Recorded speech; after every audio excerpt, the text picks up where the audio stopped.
안녕하세요. 이너월드입니다. 오늘은 가슴으로 치유하기라는 책에 나온 트라우마 부분을 소개해드릴까 합니다.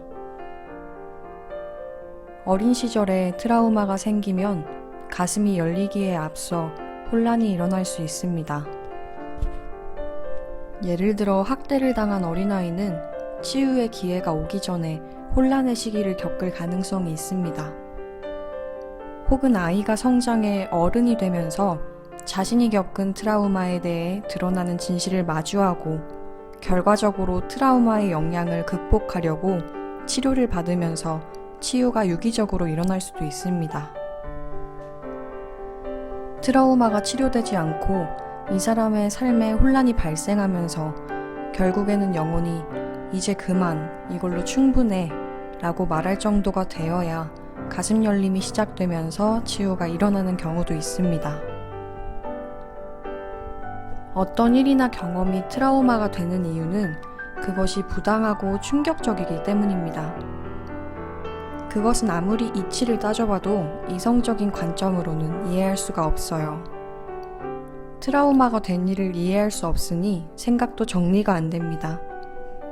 이해해보려 애를 쓰지만 그 어떤 것도 트라우마의 경험을 괜찮게 해주지는 않습니다. 그것은 너무나도 충격적이고 폭력적입니다. 트라우마의 영향을 치유하는 데 있어 에너지 힐링과 영적 치유는 특히 더 효과적일 수 있습니다. 트라우마의 여파를 치유하려면 때로는 이성적인 사고를 건너뛰고 실제로 몸에 저장된 충격과 당시에 표현되지 않은 감정으로 직접 들어갈 필요가 있기 때문입니다. 트라우마를 주는 상황이 발생하면 많은 사람들이 반사적으로 영적인 영역에 기대어 답변과 위안을 받고자 합니다. 왜 그런 일이 생겼는지 정당한 이유를 찾을 수 없기 때문이죠. 어떻게 일이 그렇게 됐는지 이해할 수는 있을지라도 우리는 대체 왜 그런 일이 생겼는지 그 해답을 가장 알고 싶어 합니다. 그러면 고통이 사라질 테니 말입니다.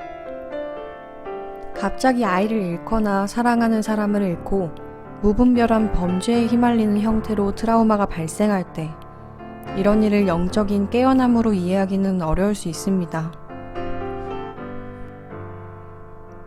사실 상실의 슬픔을 겪고 있는 사람에게는 그런 상황 속에도 빛이 존재한다고 생각해 보는 것 자체가 무례한 것으로 느껴질 수도 있습니다. 트라우마를 치유하려면 시간과 위로가 필요합니다. 따라서 사랑하는 사람과 나 자신에게 감정을 그대로 느끼는 것을 허락해줘야 합니다. 예를 들어 아이를 잃고 슬픔에 빠진 부모가 상실을 받아들이지 못하는 건 합당한 일입니다. 그 상실의 경험이 비상식적인 형태로 일어났다면 더욱 그러합니다. 다시 말해 괜찮아지려고 이유를 찾기보다는 괜찮아지려고 애쓰거나 분투하지 마세요. 상황을 있는 그대로 두세요. 그런 상실의 경험이 괜찮지 않다는 사실을 편히 받아들이세요. 이는 그 순간의 상황에 대한 진실입니다. 깊은 슬픔이 겉으로 표현되려면 자신을 받아들이고 표현할 공간이 필요합니다. 스스로에게 애도하는 것을 허락해줘야 합니다.